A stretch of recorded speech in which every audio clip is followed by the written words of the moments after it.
Nitaka kulala lakini nimeona bora niamke. Hivi nyinyi wanawake weusi nani atawaoa? Mtaolewa na nani nyinyi wanawake weusi? Na wauliza, si wafokei, na wauliza tu kiwema, mtaolewa na nani? Na hivi inakuwaje jamani, hadi mtoto anakuwa mweusi, inakuwaje? Bwana Yesu asifiwe. Ninatumaini kwamba wengi tumemuona huyo dada mambo ambayo aliyoyazungumza. Wengi mmesikia anachokiongea kwamba ni kwa nini watu wa dada wengi wanakuwa weusi. Ndugu yangu nisikilize vizuri. Ninakuja kuongea hapa kwa sababu ninaona kwamba huyo dada anatumiwa sana na shetani. Ni agent wa shetani. Hata kama atakuja labda baadaye kuokoka akamfuata Yesu Kristo, ni vizuri, kwa sababu najua kwamba huwa kuna nyakati za ujinga ambazo nakuta mtu bado hajajua kitu fulani, lakini atakapopata ufahamu wa kimungu akarekebika, naamini kama ataokoka tutakuja kumuona na tutaondoa ujumbe huu. Lakini niongee kwanza vitu vya msingi sana. Shetani ameshavamia wadada wengi sana, na wengi kuwatumainisha kwamba uzuri ni weupe, kwamba mtu mweusi hawezi kuolewa. Ndio maana wadada wengi hawajikubali, wanaamua kuchukua madawa ya kemikali kuanza kuchubua ngozi zao. Wewe nimekudanganya kwamba tabia njema ipo kwenye ngozi? Wangapi ni weupe na mpaka sasa hivi hamjaolewa? Wangapi ni weupe na wana tabia mbovu, tena ndio wanaoongoza wengi kwa tabia mbaya mbovu? Kwa nini? Katika ile kufuatiliwa sana unakuta wanaharibiwa sana wengi wao.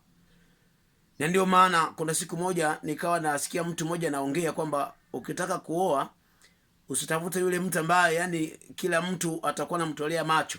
Sasa wale walikuwa ni watu wa kidunia tu walikuwa naongea, lakini kila kitu ambacho wanachokiongea kuna pointi fulani za kuchukua na kujifunza vitu. Wakasema kwamba wewe tu tafuta mtu wa kawaida tu ambaye hawezi kuwa kama ni kivutio kwa watu wengine. Sasa wengi wanaooa ili waonekane wanawake wazuri sana, mara nyingi anaoa mwanamke kama maonyesho. Ile unakuta haja si kwamba yani ni maelekezo ya Mungu. Sasa nisikilize. Wadada wengi wanajidanganya kwamba weupe ndio uzuri. Mpaka wazazi wengine wakishaona binti yao ni mweupe hata kwenye mahali wanaongeza. Huo ni ujinga. Mungu kila alichokiumba alisema natazama kila alichokifanya ni chema sana. Aliyeumba ngozi nyeusi, aliyeumba ngozi nyeupe ni Mungu mwenyewe. Ndio maana wadada mpaka siku hizi mnakwenda kuvaa manywele ya watu wengine. Ninyi wa Afrika mna nywele zenu, lakini nywele zenu mmezikataa na kuona kama vile nywele zenu hazifai, ni mbaya, mnavaa nywele zingine. Mjiandae kwenda kuhukumiwa na Mungu, kwa sababu Mungu yeye kazi yake haiwezi kukosolewa. Aliyefanya wafupi, weusi, wanene, wembamba, warefu ni Mungu mwenyewe.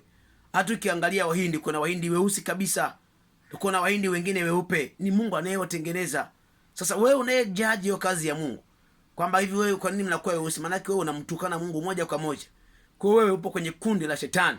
Huyo dada anatumiwa na shetani kukusanya wanawake wengi ambao wana akili za ujinga kama hizo, ili na wao waingie kwenye ujinga wa tamaa hizo mbaya. Waingie kwenye ujinga wa tamaa hizo mbaya za kuanza na wao kujiona kweli sio wazuri na kununua madawa na kuchubua ngozi. Nisikilizeni vizuri, niwaambie nyie, kila kitu ambacho Mungu alichoweka kwenye mwili wako utakapokiharibu, Mungu atakuja kukuharibu na wewe. Sikilizeni vizuri. Siku hizi watu wengi hawajitengenezi kwenye tabia, ila wengi wanajitengeneza kwenye sura zao. Sasa unaweza kuwa na sura nzuri lakini tabia ni mbovu, nani atakaye kuoa? Kama hapa mnaona kavaa kikaba huyu dada, matiti yote yako nje. Sasa nani anaweza kuwa na akili timamu ya kuoa mtu wa namna hiyo? Nani anaweza kuwa na akili timamu ya kuoa mtu ambaye kajiweka wazi hivi? Mazingira ambayo ulipaswa kuonyesha mwili kwa mume wako ndani, unakwenda kujionyesha wazi kwa watu. Manake wewe unakuwa unajaza tamaa hata watu wengine. Na ipo siku Mungu anasema wanawake 7 watakuwa na mkimbilia mwanaume mmoja wakisema tuitwe tu kwa jina lako.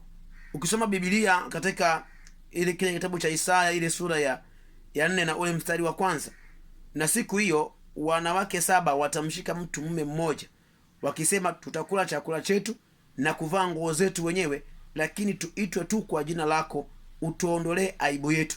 Siku hizi mnaona wanawake ni wengi ambao hawajaolewa, wengi, hata kama ni meupe wengi, wapo wengi sana hawajaolewa bado.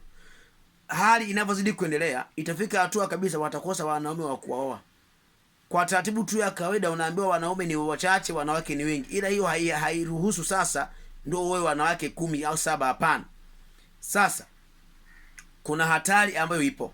Wadada, nisikizeni vizuri. Shetani amevuna nafsi nyingi sana za kwenu kwa sababu hamjikubali vile Mungu alivyowaumba. Mmemtukana Mungu sana mpaka mnakwenda makanisani mna manywele bandia, mnakwenda mbele za watu hata maofisini mmevaa vitu bandia. Mungu anachukia. Hiyo yote mnadharau kazi Mungu aliyoifanya. Wewe nikikwambia umba hata kanywele kamoja, huwezi kukaumba. Umba basi hata jicho, huwezi kuumba. Lakini Mungu alivyoifanya kwenye miili yetu tunavikataa. Ujiandae kwenda kutoa hesabu mbele za Mungu.